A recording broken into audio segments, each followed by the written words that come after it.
अशा संघाला मी अनुसरतो, त्याचं मी माझ्या जीवनामध्ये त्याचा विकास करतो, संघाच्या प्रक्रियेचा विकास करतो. संघ म्हणजे समूह नाही, संघ म्हणजे एक वैचारिकच नाही, तर संघ म्हणजे एक समत अवस्था आहे, जी समज अवस्था तुम्हाला स्वतःपन्न सकृतगामी अनागामी अरहंत अशा अवस्थेवरती आपण पोचल्यानंतर प्राप्त होत राहतो. त्याला खऱ्या अर्थाने संघ म्हटलं जातं. संघ म्हणजे अट्टपुरीस पुगला, 8 मार्गांनी जो व्यक्ती आचरण करतो किंवा त्या मार्गावरती असतो, अशा व्यक्तींचा संघ म्हणजे संघ. संघ म्हणजे समूह नाही, संघ म्हणजे आपण जे समजतो तो संघ नाही. संघ याचा अर्थ जो खरं खरं मार्गस्थ आणि फलस्थ अशा अवस्थेला पोचलेला आहे, त्याला संघ म्हटलं जातं. आणि म्हणून अनुसरण करणे हे अत्यंत गरजेचं आहे.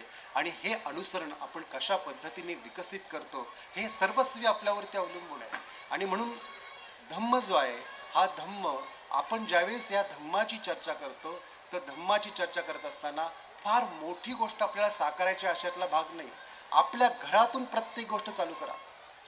तुमचे जे व्यवहार जे आहे, जे तुमचे ॲटिकेट्स जे आहे, ह्या ॲटिकेट्सला सुधारा असं बाबासाहेबांनी सांगितलेलं आहे. आणि भगवान बुद्धांनी सांगितलं की ज्याला की सेकीय धम्म असं म्हणतात, शिकण्यायोग्य धम्म कोणते आहे, म्हणजे चालायचं कसं, बसायचं कसं, बोलायचं कसं, हातवारे कसे करायचे, करायचे का नाही करायचे,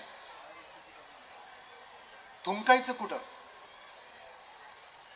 इतकंच नाही तर कसं बसायचं, कसं उठायचं, या संदर्भामध्ये भगवान बुद्धांनी सर्व सेकीय धम्म सांगितलेले.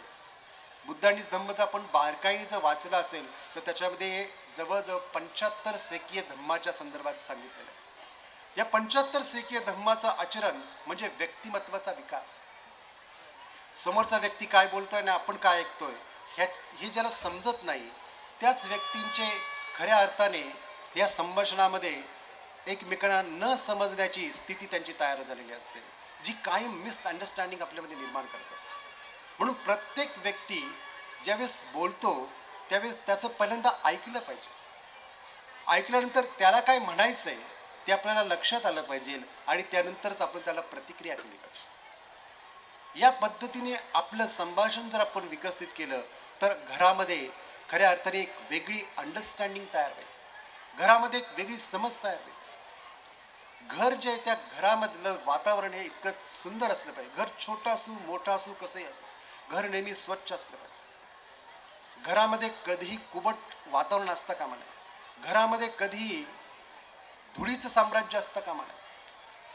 घरातलं जे वातावरण आहे हे माणसाला प्रसन्न करणारं असलं पाहिजे. घरामध्ये असणारं ज्याचा वापरच आपण करत नाही, अशा अनेक वस्तू असतात, त्या सर्व वस्तू आपण इतरांना दिल्या पाहिजे की ज्याचा वापर आपण करत नाही.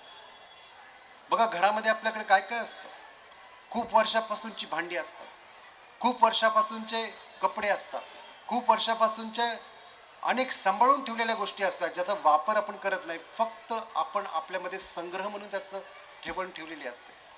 अशा सर्व वस्तू माणसाच्या जीवनामध्ये एक नकारात्मक अवस्था निर्माण करतात, त्यांच्यामध्ये नाविन्यता तयारच नाही.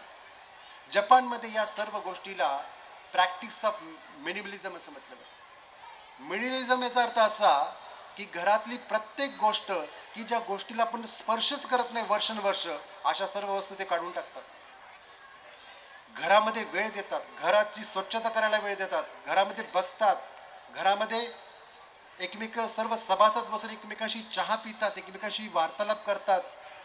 परंतु आजच्या काळामध्ये अशा कोणत्याच पद्धतीचा वार्तालाप आणि घराचं जे सौंदर्य आहे त्या सौंदर्याचा विकास करण्याचं कोणतीच गोष्ट आपण आपल्या जीवनामध्ये करत नाही. आपण धम्माची सुरुवात आपल्या घरापासूनच करत नाहीये, तर फार मोठं तत्वज्ञान आणि फार मोठे विचार कितीही जरी आपण व्यक्त केले, तर जीवनामध्ये कधीच आपल्या धम्म निर्माण होऊ शकत नाही. धम्म निर्माण होण्यासाठी घरातलं वातावरण खूप महत्त्वाचं आहे. आणि हे वातावरण जर आपल्याला निर्माण करता आलं, तर निश्चितपणे घरातील प्रत्येक व्यक्ती हा खऱ्या अर्थाने धम्माचं आचरण करणारा बनू शकेल. आणि धम्माचं आचरण करणारा बनणारा प्रत्येक व्यक्ती हा विवेकवादी होऊ शकतो. आणि विवेकवादी बनणारा प्रत्येक व्यक्ती हा ठरवू शकतो समाजामध्ये कोण चांगलं काम करत आहे, त्याच्या तो पाठीशी राहू शकतो. समाजाला वाईट कामाकडे कोण घेऊन जातं, हे त्याला लक्षात येऊ शकतं. त्याची सतसत विवेक बुद्धी खऱ्या अर्थाने विकसित होऊ शकते. तो चांगला विचार करू शकतो. आता लोक विचार करायचं विसरून गेले. लोक समूहाला प्रभावित होतात. लोक राजकारणामध्ये कोण खूप उच्च शिखरावर गेलाय त्याला प्रभावित होतात आणि त्यालाच लोक फॉलो करायला लागतात.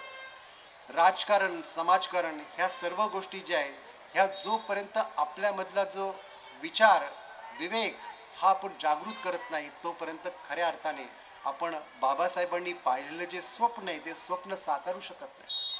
बाबासाहेब काय लेचेपेचे विचारवंत नव्हते. बाबासाहेबांनी प्रचंड अभ्यास केला होता अनेक धर्मांचा, त्या तत्वज्ञानांचा, अनेक राजकीय व्यवस्थेचा, अनेक पद्धतीने, अनेक बहुअंगी पद्धतीने बाबासाहेबांनी अभ्यास केला होता. आणि हा सर्व अभ्यास केल्यानंतर बाबासाहेबांनी या बुद्ध धम्माची निवड केली. हे साधा आणि सोपी गोष्ट नाही. आणि या बुद्ध धम्माची निवड करत असताना बाबासाहेबांनी जे दीक्षाभूमीला दिलेलं जे भाषण जे आहे, जे